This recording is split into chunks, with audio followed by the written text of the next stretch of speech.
आए भैया अपने सबन के सेवा में मनोरंजन में कुछ सुझाव में हम व्यास रामचंद्र शर्मा ये गीत भेज रहा बानी।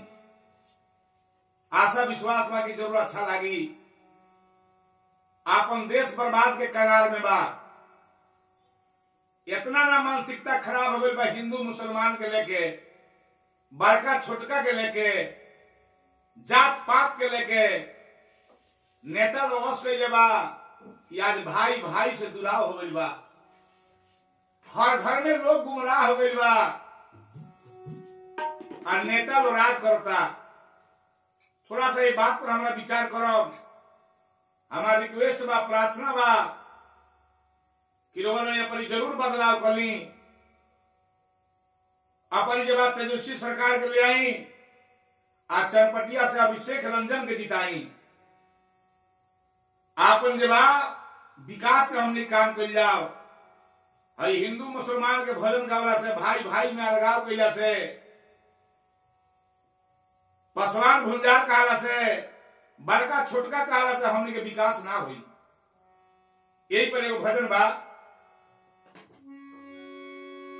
आर हिंदू मुसलमान कही के,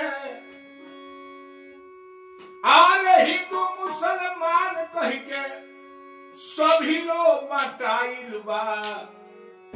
यही से बिहार के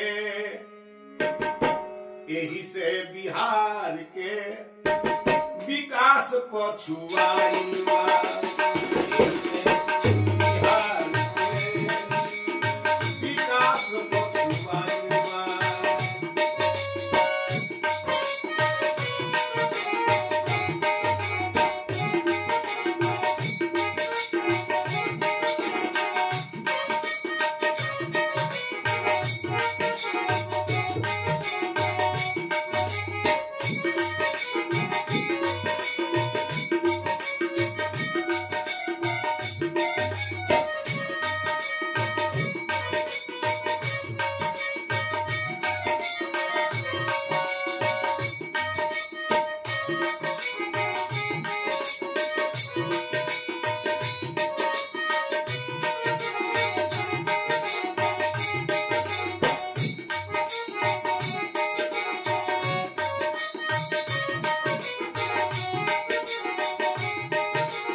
यही से बिहार के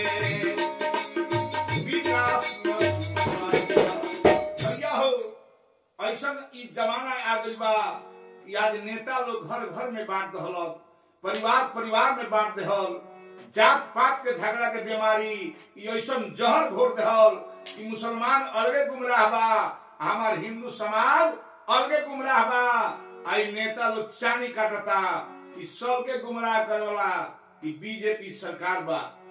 जात पात में भेदभाव लगा के आज हमने के कितना अलग कर दिला बा। यार केहू केहू से प्रेम से बोलत नहीं थे। देखी अगला कड़ी में बता रहा बानी, यही बात ध्यान दी। अपनी चनपटिया से कांग्रेस जीत रहा बा, वोट मत जियान करो भैया। वोट जियान करे से कुछ ना होई। 5 साल निके सत्ता दे के देखी, अगर हमके मन मुताबिक काम ना होई फिर 5 साल में बदलाव कर दिया। लेकिन अभिषेक रंजन के जरूर जिताई। बड़ा सुंदर बड़ा बढ़िया विचार के लोग लड़ बा हमने के चनपटिया से। अगला अंतरा में देखी बीजेपी के नारा हिंदू मुसलमान के जब रोवा जानत नहीं कि चाहे कोनो नेता तो वही है, तो इसे मुसलमान ना भागी, या तो इसे जे बाऊ रही। गांधी जी के बेर के नारा बा आपस में भाई भाई चारा के बाद बा, हिंदू मुस्लिम सिख ईसाई सब आपस में भाई भाई। अरे प्रेम जोड़ी, मुसलमान भाई लोग से भी हमारी विनती बा कि वह मन से ही हटाई, प्रेम जोड़ी, इकट्ठा हमनी को होके आपन जीवन बिताओ जाओ। कोई दहेज द्वेष ना रखे। सारा लोग से हमारी रिक्वेस्ट बा, एगो प्रार्थना बा, हमारा अपन विचार बा कि हमने सब को एक जगह बैठल जाओ, एक जगह बैठ के हमने के अपन चर्चा कर जाओ। आई अभिषेक रंजन के जरूर जिता दी भैया, ये हमारी रिक्वेस्ट प्रार्थना बा से कि हमने के अगर चनपटिया के अभिषेक जी जीतता रहे तो फिर कोई टिकट के हमने अधिकारी होकर ई बीमारी मत लगाई। कवि के भाव बा, बीजेपी के नारा बा हिंदू मुसलमान के, भारत के बिखार दिहले भाई भाई में बात के।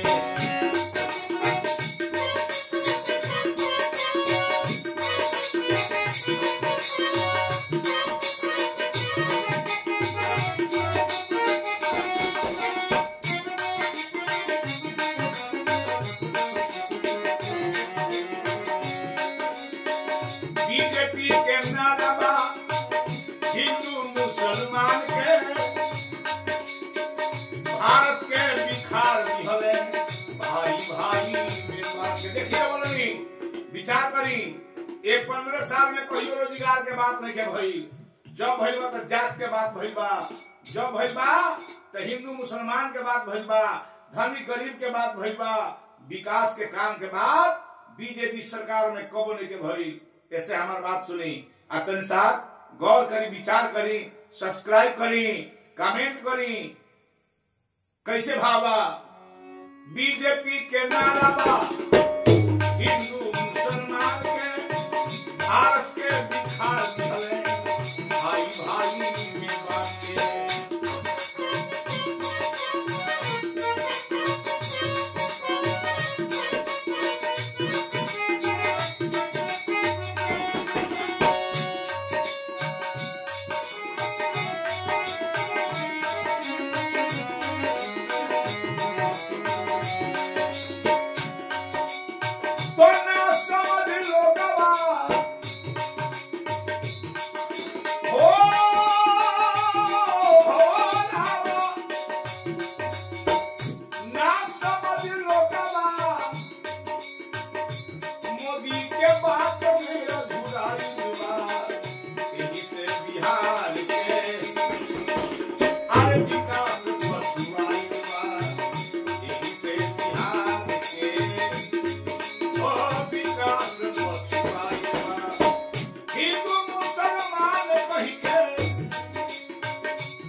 सभी लोग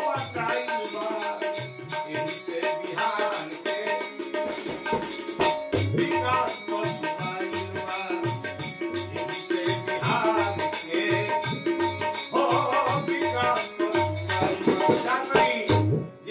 ना समझ लोग बा जे बहुत जे बा उल्टा पुल्टा सोचता। आज मोदी जी के बात में जुड़ाई बा हिंदू मुसलमान में भैया हो, एकदम साच बात बा कि कहियो मुसलमान के तू ना भगइबो ना कोई हिंदू के भगइबो। देखो ये देश में का हो रहा बा, तुरंते हाला होता कि विदेशी आइल बा, बांग्लादेशी आइल बा, आ तुरंते होता कि एकरा के भगावल जाओ। सरकार बीजेपी के, सत्ता बीजेपी के हाथ में, आखिर बांग्लादेशी घुस के नहीं गई। राउर चौकीदार और सिपाही कहाँ रहो? फुलवामा में देखबे कोई नहीं, उतना आईडीएस चल गए सिपाही राउर, पहरा राउर, आ सारा लोग रहते फुलवामा के नौजवान के कितना लोग मार गई। अरे अभी से तो होशियारों को भैया, अभी से तो सोचो, ले आओ कांग्रेस के सत्ता, दो तेजस्वी यादव के अपनी बिहार के सत्ता, 5 साल देखो रोजी रोजगार जो कहले बड़े देता रहे कि ना देता रहे, काहे ना दिहन। 17 साल में जो ना भइलो, उस 17 महीना में 5 लाख लोग के नौकरी दे रहे। जहाँ के सामने भाई भुलाए वाला चीज बा, वाला भुलाई बनी। कभी का कहते हैं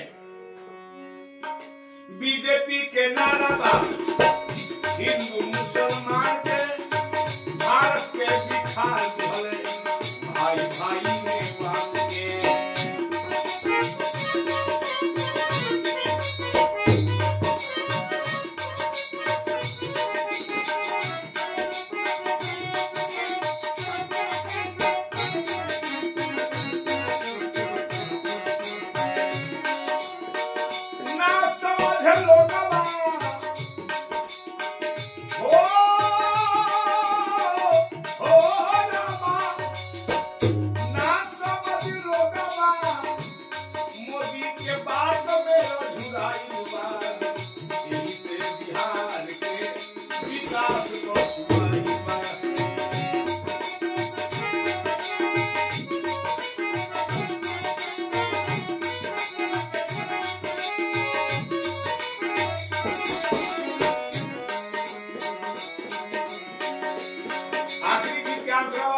कहे के नहीं चाह बहुत कम समय में रोलन की हम गीत सुन पता नहीं कहे के तो बहुत बात बा आ कहले भी बानी रोलन सुन ले हो कि पहले जे बा क्रिमिनलों के आतंक आइल तब ब्लैक पैंथर लगा के गोली मार के आ शहर शहर में घुमाओ यह कांग्रेस सरकार लालू के सरकार आज गोली मारे वाला पान खा के चौक पर घूमता कुछ निहार नहीं के दारू बंद हो गई हर घर में दारू बिकाता कुछ निहार नहीं थे भैया कितना हम वाला के समझाई कहीं हमारी रिक्वेस्ट बा प्रार्थना बा समझावे का अधिकार नहीं के ऐसे रवा नहीं रवा हमारा बात के रिक्वेस्ट के स्वीकार करते हुए पर विचार करी ये हम नहीं कहते जबरदस्ती वोट दिया राहुल मन करे तबे दे लेकिन अभिषेक रंजन जी कैंडिडेट रवा चनपटिया में के होना आयल एक बदलाव खोजता बिहार भी बदलाव खोजता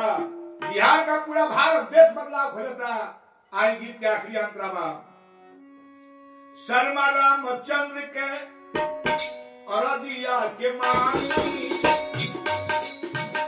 कोई बदलाव बिहार के मचाऊ शर्मा रामचंद्र के अरदिया के मानी कोई बदलाव बिहार के मचाऊ पलायन बंद हो जाएगी साच बात बा आज 15 साल में लालू सरकार बहुत खराब रहे ये चीज का हम मान के चलता नहीं लेकिन जो निमन रहे 15 साल में कौन फैक्ट्री लगा दे संस्कृत के पढ़ाई बिहार में होते रहे संस्कृत के स्कूल खत्म हो गई हमारा और संस्कृति पर लात मार दहल गई आज पढ़े गई तो बनारस जाए पर यूपी रोवा बिहार से संस्कृत के पढ़ाई खत्म हो गई इहो पर तो विचार करी कितना बात बताई कितना कहीं रोवा ने हमारी रिक्वेस्ट प्रार्थना सुनी और वो अभिषेक रंजन के जिता के गद्दी पर तेजस्वी यादव के बैठा के 5 साल मौका दी और लाभ उठाई 5 साल 15 साल अगर कोई लूट ले हल 15 साल कोई अपन को के देखा तो कोनो बात नहीं के तो 5 साल के हमारी रिक्वेस्ट प्रार्थना बा कि मौका दिया कभी कहते रहे शर्मा रामचंद्र के अरदिया के मांगी कभी बदलाव बिहार के मचाऊ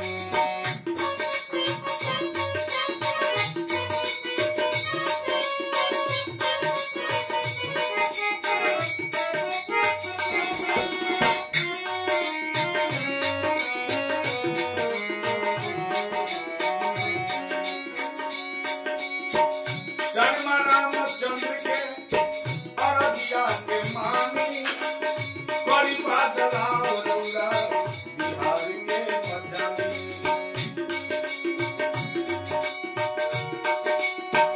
सत्तावी कांग्रेस के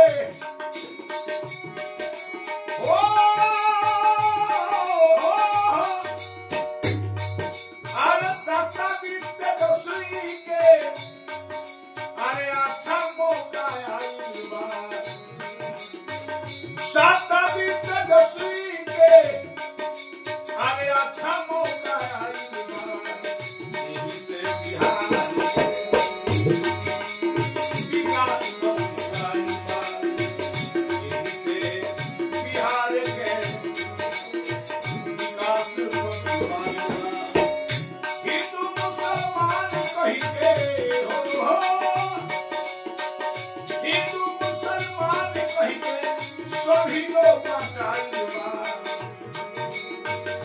यही से बिहार के विकास यही से बिहार के विकास भैया हम रिक्वेस्ट करतनी प्रार्थना करतनी आदेश नहीं करत अभिषेक रंजन के एगो वोट दिया आज चनपटिया में इनका विजयी बनावल जाओ यही के साथ ही हम सब लोग के प्रणाम करतनी गोड़ छू के गोड़ लगतनी हम व्यास रामचंद्र शर्मा धर्मी गीत गावे वाला भोजपुरिया रवा सबन के अपन जो टूटा फूटा सुझाव देनी कुछ गलती सही भी कहा गए लोग माफ करम जय श्री राम जय श्री राधे।